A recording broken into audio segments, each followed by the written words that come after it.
Hello everyone, welcome to my channel. तो आज हम करने वाले हैं अपने ईडियम एंड फ्रेजेस की सीरीज को, जो कि हमने पहले भी स्टार्ट की थी। ठीक है, तो देखो स्टार्ट करते हैं आज के इम्पोर्टेंट ईडियम्स से। देखो हमारा जो पहला है ना, ये सेंटेंस बेस ही है। और देखा जाए ना तो अब 2023-24 में ना जो सारे ही पूछे जा रहे हैं, इवन 25 में भी वो सारे सेंटेंस बेस ही होते हैं, क्योंकि जो एग्जामिनर है वो क्या कर रहा है, एग्जाम को टफ बना रहा है और आपकी अंडरस्टैंडिंग जानना चाहता है कि आपने ईडीएम को सिर्फ रटा है या उसको सही से समझ के याद किया है। ठीक है, तो देखो यहाँ से स्टार्ट करते हैं। हमारा जो सेंटेंस स्टार्ट हो रहा है यहाँ से, I invited them to my anniversary dinner, but they had other plans, so they decided to politely decline with the implications that they may come at a later date. अब क्या हुआ कि यहाँ पे बात हो रही है कि मैंने उनको ना अपनी एनिवर्सरी पर डिनर पर इनवाइट किया, बट उन लोगों का कुछ दूसरा प्लान था, तो उन्होंने क्या किया, पोलाइटली ना हमारे इस एनिवर्सरी पार्टी को उन्होंने क्या किया, पोलाइटली मना कर दिया। और उन्होंने ये कहा कि हो सके तो हम किसी अदर डेट पर या कभी और आएंगे। ठीक है, तो बेसिकली ना किसी चीज को पोलाइटली मना कर देना, जैसे कि कोई ऑफर हो या फिर कोई इनविटेशन हो, तो उसके लिए कौन सा ईडियम हमारा यूज होगा, है ना। तो इसी से रिलेटेड हमें एक ईडियम देखना है। अब देखो, मैं पहले आपको ना इसका करेक्ट आंसर ही बता दूं। इसका जो करेक्ट आंसर है ना, ये है to take a rain check. Option number B हमारा करेक्ट आंसर है। क्योंकि देखो, जो सही आंसर होगा ना, मैं वो आपको पहले बताते हुए चलूंगी। और उसके अलावा जैसे ऑप्शंस में और भी इडियम्स है और वो बहुत इंपॉर्टेंट है, तो मैं वो बताते हुए चलूंगी। नॉर्मल है तो कोई बात नहीं, बट जो इंपॉर्टेंट होगा वो सारे ही मैं आपको बता के चलूंगी। ठीक है, तो देखो, to take a rain check. To take a rain check का मतलब होता है कि कोई भी इंपॉर्टेंट ऑफर या इनविटेशन जिसको हम पोलाइटली डिक्लाइन कर दें क्योंकि हमें कुछ काम था, या हम ये कह दें कि हम किसी और दिन ऐसा कर लेते हैं। ठीक है, तो इसी के लिए यूज होता है to take a rain check. ये हमारा करेक्ट आंसर है। अब देखो ऑप्शन नंबर ए, ये हम थोड़ा सा डिस्कस कर लेते हैं। ऑप्शन नंबर ए है ना हमारा, ये देखो, took it with a grain of salt. अब took it with a grain of salt का मतलब होता है किसी भी चीज पे ना कंप्लीटली विश्वास नहीं करना। और जैसे कि कोई चीज हो सकता है वो पूरी तरह से रियल ना हो, आधी बातें उसमें जोड़ी गई हो, उसको एक्सेजरेट करके बताया गया हो, है ना। तो took it with a grain salt मतलब कंप्लीटली विश्वास नहीं करना है, कंप्लीटली बिलीव नहीं करना है कि हाँ ये चीजें सच हो सकती है। और इसी से रिलेटेड एक इडियम और होता है, सेम। देखो मीनिंग सेम होता है, बट इडियम सेम, एक दो दो इडियम है ऐसे। ये तो है, पहला तो है took it with a grain of salt, और एक और सेम होता है took it with a pinch of salt. ठीक है, पिंच ऑफ सॉल्ट, दोनों का सेम मतलब होता है कि किसी भी चीज पे कंप्लीटली विश्वास नहीं करना। ठीक है, अब आप देखो आते हैं स्पॉइलर मूवमेंट। ये तो एक ईडियम का मतलब ही है। Call it a day. Call it a day का मतलब होता है कोई भी काम जो हम दिन में कर रहे हैं उसको स्टॉप कर देना चाहिए। अब स्टॉप क्यों कर देना चाहिए? क्योंकि हमने इनफ काम कर लिया है, इतना इनफ है, अब हम स्टॉप कर सकते हैं। तो इसी को हम कहते हैं कॉल इट अ डे। ठीक है, तो नेक्स्ट पे चलते हैं। नेक्स्ट है, देखो ये भी सेंटेंस बेस है। सेंटेंस है हमारे यहाँ से, it is important to take this opportunity to make a name for yourself, beat around the. नहीं, ये गलत है, ये नहीं होगा। क्योंकि सेंटेंस बेस है ना, हमें तो ईडियम ही तो बताना है। यहाँ पे ईडियम कैसे आ गया? आई थिंक ये प्रिंटिंग मिस्टेक है या कुछ तो है, या गलत टाइप हो गया है। अब देखो, ये इम्पोर्टेंट एक ये इम्पोर्टेंट अपॉर्चुनिटी है और आप इसमें अपने लिए कुछ अच्छा कर सकते हैं। ठीक है, तो इम्पोर्टेंट अपॉर्चुनिटी, जो भी अपॉर्चुनिटी है उसको इम्पोर्टेंट बना देना, आप अपने लिए बहुत अच्छा कर पाना, इससे रिलेटेड ईडियम हमें बताना है। देखो, इसका जो करेक्ट आंसर होगा ना, ये होगा strike while the iron is hot. जब लोहा गर्म होता है ना तो उस पर चोट कर देना चाहिए। यानी कि जब आपको अपॉर्चुनिटी मिली है ना, तो उसका अच्छा यूज कर लो। जैसे कि पेरेंट्स, मैं एग्जांपल के लिए बता रही हूँ, पेरेंट्स आपको बोलते हैं ना, अब हम 1 साल ही देंगे, अगर तुमको नौकरी लेनी है तो लो, नहीं तो हम शादी कर देंगे। लड़कियों के लिए खासकर ऐसा होता है। तो हम जब हमें 1 साल और मिल जाता है तो हमारे लिए क्या होता है, ये एक अच्छी अपॉर्चुनिटी है। तो हमें जब अच्छी अपॉर्चुनिटी मिली है ना, तो हमें उसका यूज कर लेना चाहिए, फायदा उठा लेना चाहिए, ताकि हम आगे बढ़ जाए, है ना। है ना, ये strike while the iron is hot, जब लोहा गर्म है तो उस पे प्रहार कर देना चाहिए, चोट कर देना चाहिए। यानी कि जब अपॉर्चुनिटी मिली है तो उसको अच्छा आप यूज कर सकते हैं। ठीक है, अब टूथ, नेक्स्ट पे चलते हैं। देखो, टूथ, फाइट टूथ एंड क्लो, ये कोई ईडियम ही नहीं होता है, तो ये सब छोड़ दीजिए, सिर्फ डी ही याद रखेंगे आप, ठीक है। नेक्स्ट पे चलते हैं। नेक्स्ट है हमारा, he is very strict with his student but good nature. जो वो है ना, अपने स्टूडेंट के साथ ना बहुत ही ज्यादा स्ट्रिक्ट है, बट उसका नेचर बहुत अच्छा है। अब कोई सर आपने देखा होगा, आपके स्कूल में कोई सर बहुत स्ट्रिक्ट है, बट इसका मतलब ये नहीं है बेकार है, उनका नेचर बहुत अच्छा है। तो इसी से रिलेटेड एक ईडियम है, वो कौन सा है? He has a big mouth, नहीं। His heart in the right place, ये करेक्ट आंसर है। His heart in the right place. देखो बेसिकली ना, ये जो ईडियम है, his heart in is in the right place, इसका मतलब होता है कोई इंसान है तो बहुत अच्छा, बट अपने रूल्स रेगुलेशंस को लेकर थोड़ा सा स्ट्रिक्ट है, कभी कभी गुस्सा हो जाता है, नाराज हो जाता है। अब जैसे कि एग्जाम्पल के लिए, आपके पेरेंट्स कई बार आप पे गुस्सा हो जाते हैं, नाराज हो जाते हैं, डांट देते हैं आपको, तो इसका मतलब ये नहीं है कि वो बेकार है, वो अच्छे हैं, है ना। यानी कि स्ट्रिक्ट तो होना, पर अच्छा नेचर का भी होना, इसी को हम कहते हैं his heart in the right place, ठीक है। तो ये ऑप्शन नंबर बी हमारा ये करेक्ट आंसर है, ठीक। नेक्स्ट पे चलते हैं।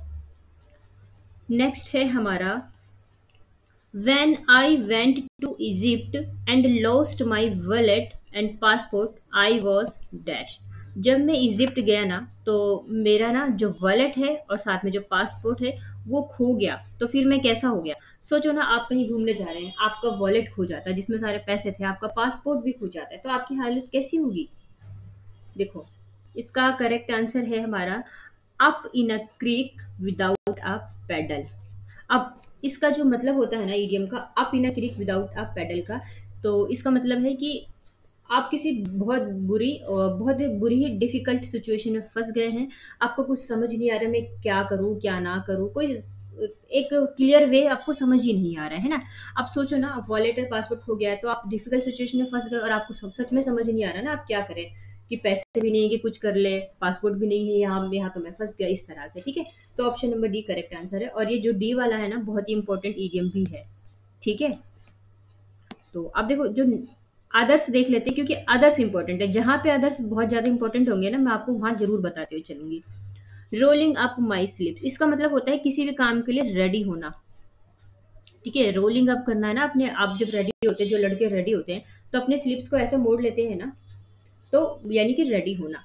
Working my fingers to the bone, working my fingers to the bone का मतलब होता है बहुत ज्यादा मेहनत करना, हार्ड वर्क करना, किसी भी काम में बहुत मेहनत करना।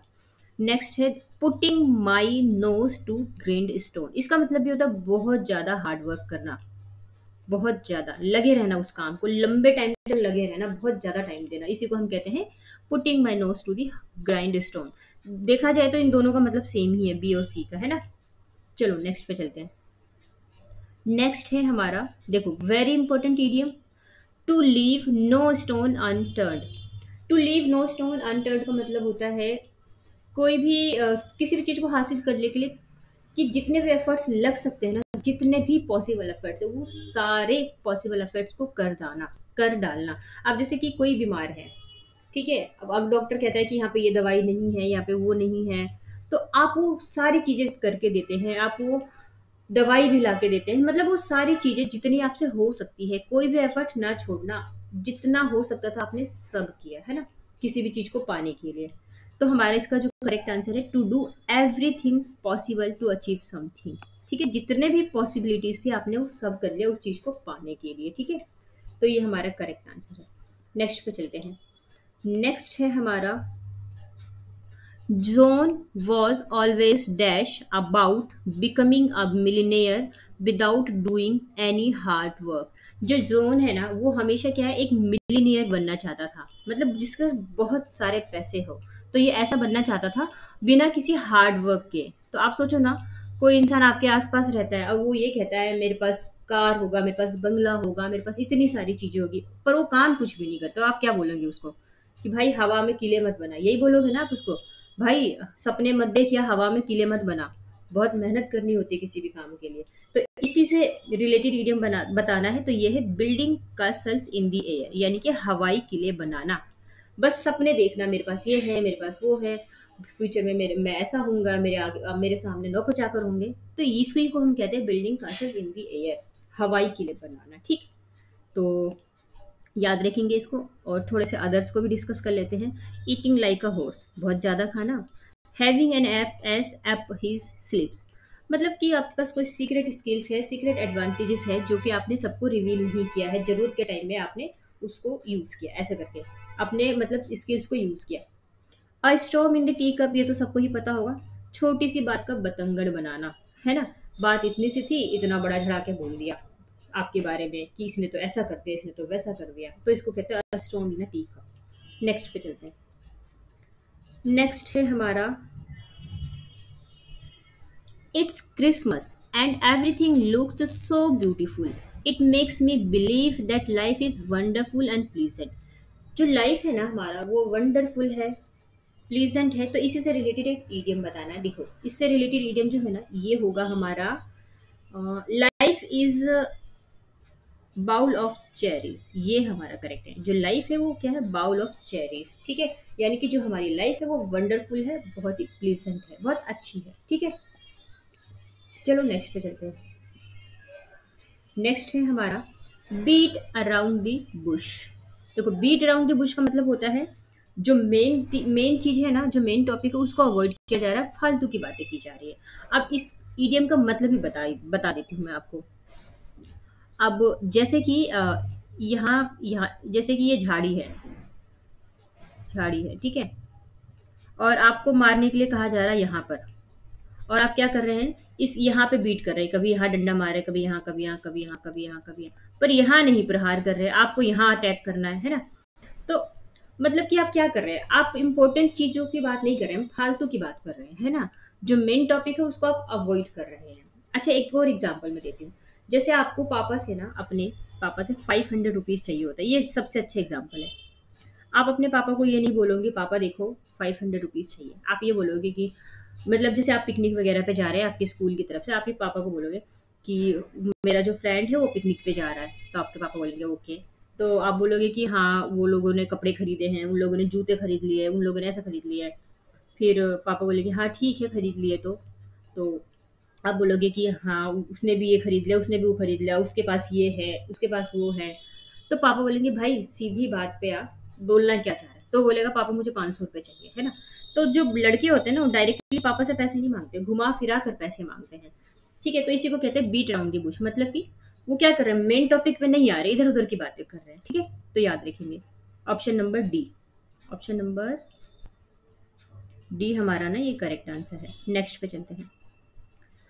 अब देखो नेक्स्ट भी हमारा ये देखा जाए तो सारा ही सेंटेंस बेस है। We need to make sure that criminals like these get more from authorities than a very mild punishment। तो यहाँ पे जो क्रिमिनल्स है ना, इनको जो अथॉरिटीज है ना, इनको बहुत बड़ी सजा देनी चाहिए, ना कि उनको वेरी माइल्ड पनिशमेंट देना चाहिए। तो वेरी माइल्ड पनिशमेंट ये ही ना एक ईडियम का मतलब है।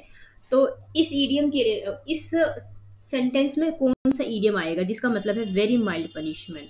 देखो ऑप्शन डी है ना हमारा, a slap on the wrist, इसका मतलब होता है वेरी माइल्ड पनिशमेंट, यानी कि बहुत छोटा सा पनिशमेंट। जैसे ऐसे याद रखेंगे ना कि स्लैप ऑन दी रिस्ट, यानी आपके रिस्ट पे कलाई पे किसी ने ऐसे स्लैप कर दिया, तो यानी कि बहुत छोटा सा पनिशमेंट है ना। तो यहाँ पे यही बात हो रही है कि क्रिमिनल्स को ना बहुत बड़ी सजा देनी चाहिए, माइल्ड पनिशमेंट नहीं देना चाहिए, ठीक है। तो ऑप्शन नंबर डी हमारा करेक्ट होगा।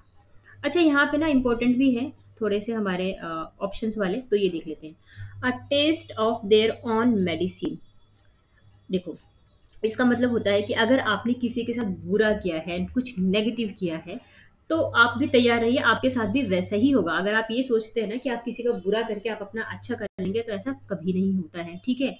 आपको अपने मेडिसिन का टेस्ट लेना ही पड़ेगा, यानी कि आपने जो दूसरों के साथ कर्म किया है ना बुरा, तो आपको उसका टेस्ट खुद भी मिलेगा। आप ये मत सोचिए कि आप दूसरे का बुरा करके अपने आप को खुश कर लेंगे, ठीक है। अब एनेक्स टू ग्राइंड, इसका मतलब होता है अपने स्वार्थ के लिए काम करना, अपने फायदे के लिए काम करना, ठीक है। अब ब्लेसिंग इन डिस्गाइज मतलब छिपा हुआ वरदान, मतलब कोई चीज स्टार्टिंग में तो आपको अच्छी नहीं लगती पर लास्ट में आपको वो चीज ठीक लगती है, तो ये आप यही होता है छिपा हुआ वरदान, ठीक है। नेक्स्ट पे चलते हैं। नेक्स्ट है हमारा, despite multiple obstacles she continued with her endeavour demonstrating that she has nerves of steel. इतने सारे ऑब्स्टेकल के बाद भी उसने वो कंटिन्यू अपना एंडीवर यानी कि बहुत मेहनत करती रही, और उसने दिखाया कि वो क्या है, she has nerves of steel. देखो, नर्व्स ऑफ स्टील का मतलब होता है एक ऐसी चीज़ जिसमें कि हमें डर वगैरह नहीं लगता है, एंग्जाइटी वगैरह नहीं होती, जिस चीज़ में हम अपने काम में लगे हैं, हम उस चीज़ का डर नहीं है। ठीक है, यानी कि यहाँ का जो करेक्ट आंसर होगा ना, ये होगा एन एब्सेंस ऑफ फियर और एंग्जाइटी, जिसमें कि कोई फियर ना हो, कोई एंग्जाइटी ना हो, हम अपने काम को बहुत अच्छे से कर पा रहे हैं। ठीक है, तो ऑप्शन नंबर सी करेक्ट है।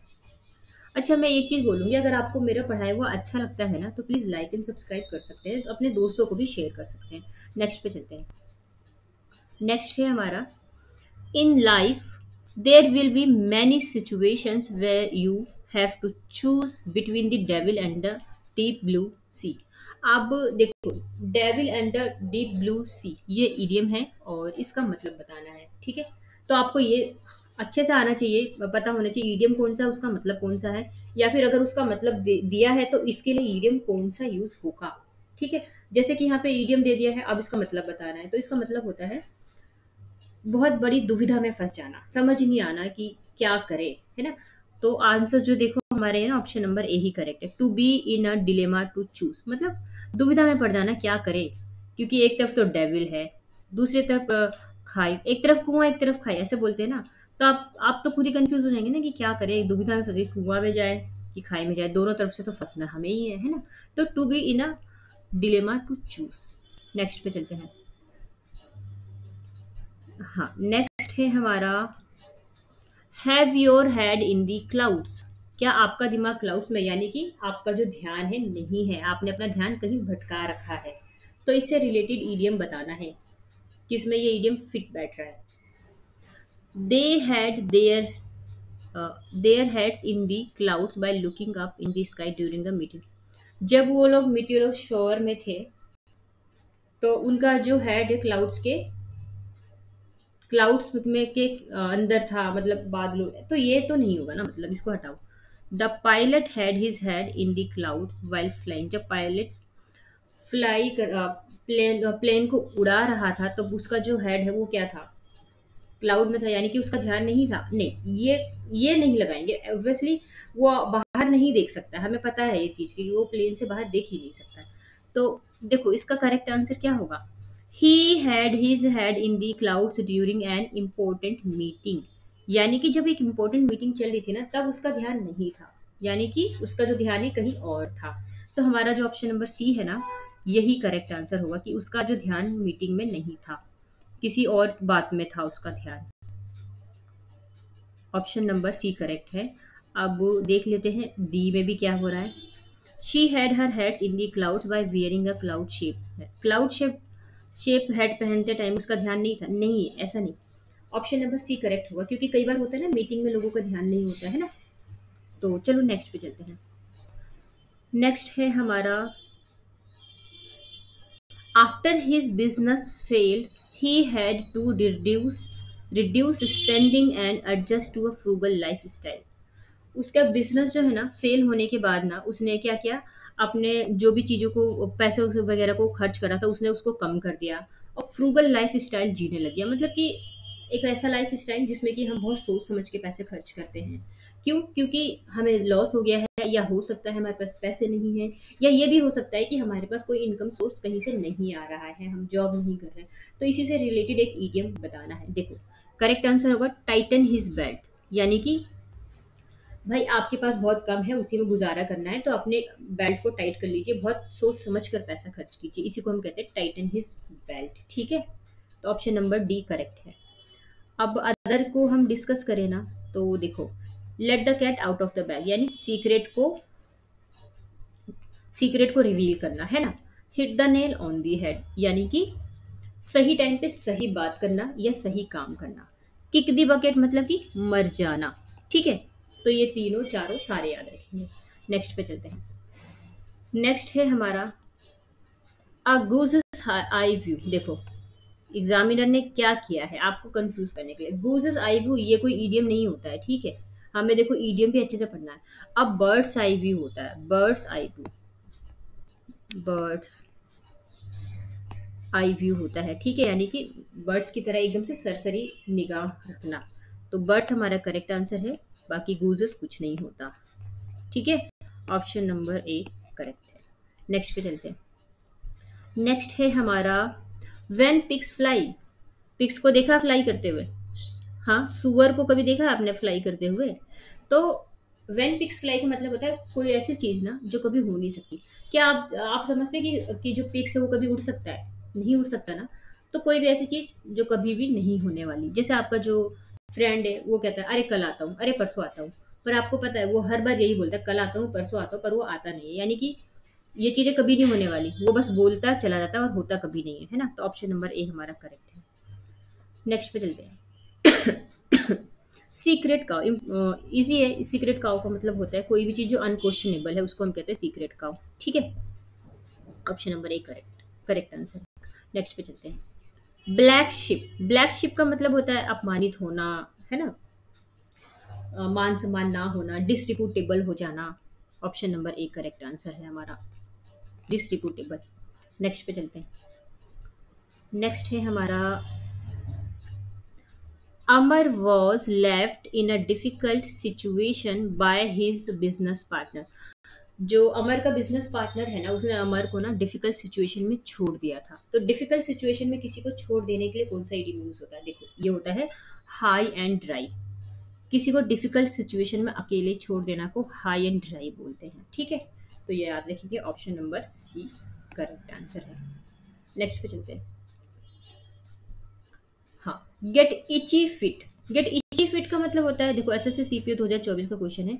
इसका मतलब होता है कि आपके पैरों में खुजली हो रही है, यानी कि आपको कहीं जाना है, आपको कुछ डिफरेंट करने का मन हो रहा है, कहीं जाके ट्रेवल करने का मन हो रहा है, इसी को हम कहते हैं गेट इची फिट।